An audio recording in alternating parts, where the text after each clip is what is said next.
ఇందిరారమణి పలుకంగలేని దుర్భాషితులను ఎగతాళికైనా ఆ విష్ణువు యొక్క నామం పలకటానికి సిద్ధపడలే. ఎగతాళి చేసిన పర్లే, పనికి మానవుడు హరి అంటే చాలట. ఓహో హరి అన్నాడా అనుకుంటాట శ్రీ మహావిష్ణువు. అట్ట కూడా అన్నట దుర్మార్గుడు.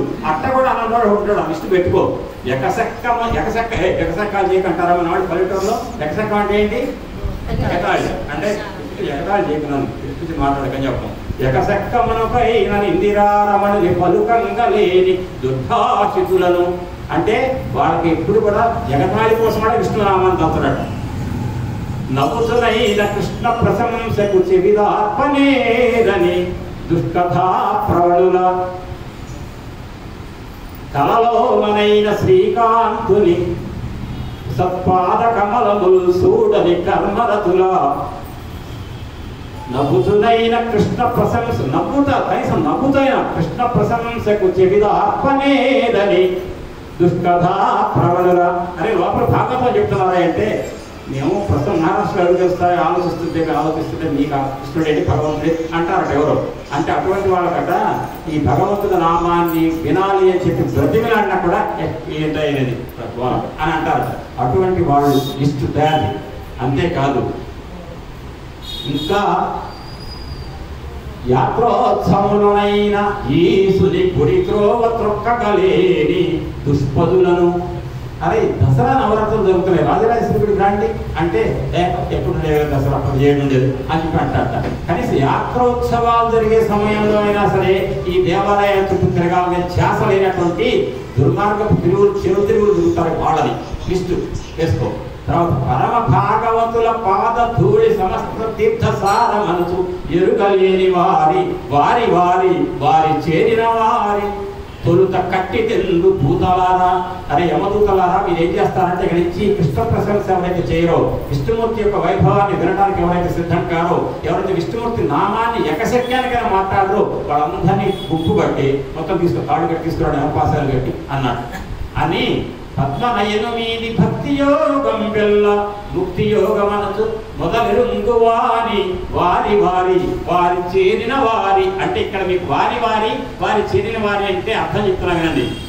భగవంతుడి యొక్క నామాన్ని వినడానికి ఇష్టపడని వాడిని అంటలేదు, వాళ్ళ సంబంధికులను కూడాట. సంబంధికులే కాదు, వాడి దగ్గరకు వచ్చి టైం పాస్ చేస్తారని ప్రోత్సహించి వాళ్ళు కూడా పట్టుకోమన్నాడు. అంటే భగవంతుని విమర్శించేవాడు, భగవంతుని మాట వినాలని ఆసక్తి చూపని వాడే కాదు, వాళ్ళకి సంబంధించిన వాళ్ళు కూడా పట్టరు. ఆ గ్రూప్లో వేసేయి. అంతేకాదు వాడి దగ్గరకు వచ్చి టైం పాస్ చేస్తారే వాళ్ళు పట్టరు అని వారి వారి వారి చేరిన వారి త్రోవ పోవలదు దూతలారా. ఎవరైతే భగవంతుడైన పద్మనాభుడు ఎవరైతే ఉన్నాడో, ఎవరి పద్మనయనుడు ఉన్నాడో ఆయన మీద భక్తి యోగమే ముక్తికి మార్గం అనే నమ్మినటువంటి పరమ విష్ణు భక్తుల జోలికి కానీ వాళ్ళ జోలికి కానీ వాళ్ళ ప్రక్కన తిరుగుతూ సలహా ఇచ్చే వాళ్ళ జోలికి కానీ పొరపాటు నిలవద్దు, ఆ మార్గాన్ని వెళ్ళొద్దు అని చెప్పి యమధర్మరాజు దూతలకు చెప్పారు. అదే మాట మన కంచర్ల గోపన గారు చెప్పేసి ఆపేస్తారు. పరమదయానిధే పతిత పావన నామ హరే పంతు సుస్థిరమతులై సదా భజన చేయి మహాత్ముల పాదధూళి నా శిరమున వాల్తు వీరటకు చేరకుడంతు యముండు కింకరోత్తరముల కాన పెట్టునట దాశరథీ కరుణాపయోనిధి. రామా, నువ్వు నీ నామాన్ని తలచేవాడి యొక్క వైభవం తెలుసా? యమధర్మరాజే అంటాడట, రామనామాన్ని ఉచ్చరించేటువంటి రామ భక్తుల యొక్క పాదాల కింద ఉన్న ధూళిని నా శిరస్సు మీద దాలుస్తాను, కాబట్టి మీరు రామభక్తుల జోలికి వెళ్ళకండి అని చెప్పేసి అంటాడట యముడు. అటువంటి దివ్య తారక నామాన్ని కలిగిన రామా నువ్వయ్యా అని చెప్పి ఆ కంచర్ల గోపన గారు దాశరథి శతకంలో రామచంద్రమూర్తి యొక్క విష్ణు భక్తిని చెప్పారు. అటువంటి విష్ణు భక్తి ప్రారంభించినటువంటి పద్యం ఏదైతే వరగోవింద కథా సుధాస మహావర్షోధార పరం పరలంగా కబుధేంద్రచంద్ర ఇతరోపాయం వ్యక్తిం ప్రవిస్తర దుర్దాంత దురంత దుస్సహజన సంభావితానేక దుస్తర గంభీర కఠోర కల్మష కలదావానలంబారునే. మనకున్నటువంటి జన్మలుగా మోసుకొస్తున్న పాపపాస దగ్ధం కావాలంటే భాగవతంలో ఉన్న కృష్ణ కథల యొక్క సారాన్ని ఎవరన్నా చెబుతుంటే చెవులకు ఎక్కించుకోవాలనే శ్రద్ధతో కూర్చొని ఎవరు వింటారో అటువంటి వాళ్లకు గత జన్మల పాపాల రాశి మొత్తం కూడా ఈ కథా శ్రవణమే పరిహారం చేస్తుంది, దగ్ధం చేస్తుంది, పాపరహితులను చేస్తుంది.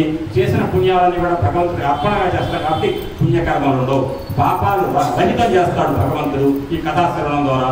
మరి అంటే అదేమంటే పాపం చేయలేదు కానీ మేము గోల్డెన్ అభిషేకాలు చేసామంటారు అనుకోండి, అభిషేకాన్ని చేస్తున్నా, కొబ్బరికాయలు నెనిస్తున్నా అనే కాకుండా నాకు భగవంతుడు ఇచ్చాడు కాబట్టి నేను చేస్తున్నా అనేటువంటి బుద్ధితో కనుక ఎవరైతే చేస్తారో, ఆయనకి సమర్పిస్తారో ఆ పుణ్యఫలం కూడా మనకు ఉండదు. పుణ్యఫలము లేదు, పాప ఫలం లేదు. ఏ ఫలము లేకపోతే ఫలం ఏమవుతుంది? జీరో. ఇక మరి అనుభవించడానికి జన్మెందుకేగా పట్టుకుపోతాడు ఆయన దగ్గరికి. అప్పుడు అది మోక్షం. మోక్షం అంటే ఏమండి, మా పాప ఫలం మొత్తం జీరో చేసుకుంటాం, పుణ్యఫలాన్ని మ్యాక్సిమం పెంచుకుంటాం అంటే ఆ పుణ్యఫలం అనుభవించడం కోసం మళ్ళీ జన్మ కావాలి. మళ్ళీ జన్మ లేని మోక్షం కావాలంటే ఏ ఫలం ఉండాలి మనకి? పుణ్యఫలమా పాప ఫలమా? ఏది ఉండకూడదు. పాపం ఉంటే దెబ్బలు తినడానికి జన్మెత్తాలి, పుణ్యం ఉంటే పొగడ్తల కోసం జన్మెత్తాలి. ఆ పొగడ్తలు పొగడకపోవడం మనకి ఏమొస్తాయి? మళ్ళీ అహంకారం, అహంకారంతో దుర్మార్గం పని, మరో పాపం. కాబట్టి జన్మంటూ ఉండకుండా ఉండాలి. మోక్షం కావాలంటే పుణ్యఫలం ఉండకూడదు, పాపఫలం ఉండకూడదు. పాపఫలం పోవాలంటేనే భాగవత కథా శ్రవణం చేయాలి. పుణ్యఫలాలు చేయాలంటే ఏం చేయాలి? చేసే పనులు నేను చేస్తున్నాను అహంకారంతో కాకుండా భగవంతుడికి అర్పణ భావంలో చేస్తే పుణ్యఫలాలు అంటుకో. రెండు రకాల ఫలాలు మనకి ఎక్కడైతే ఉండవో, ఫలం నెట్ ఫలం ఏమవుతుంది? నెట్ అంటే ఏంటి? ఇంటర్నెట్ కాదు. అంటే మ్యాథమెటిక్స్ లో నెట్ అంటే ఏంటి? ప్లస్ మైనస్ పూర్తి వచ్చే నెట్, బీజీఎం మొత్తం అంటారు. అది జీరో అయితే అప్పుడు మాత్రమే అనుభవించడానికి ఈ జీవుడికి ఏ ఫలం లేదురా, పుణ్యం లేదు, పాపం లేదనుకుంటే ఆ భగవంతుడు ఏం చేస్తాడంటే వీడికి జన్మ ఎక్కడ ఇస్తా? ఇక నేను వీడియో అనుభవించడానికి ఏం లేదుగా, కాబట్టి నాలో కలిపేసుకుంటాట. దాని మోక్షం. అటువంటి స్థితి మనం పొందాలంటే కృష్ణ కథా శ్రవణం మాత్రమే మనకి ఆ స్థితిని కలుగజేస్తున్న విషయాన్ని మీకు సవినయంగా తెలియజేస్తూ, రేపు భాగవతం కాదు కదండి, రేపు చెప్పబోయేది సౌందర్య లహరి. అది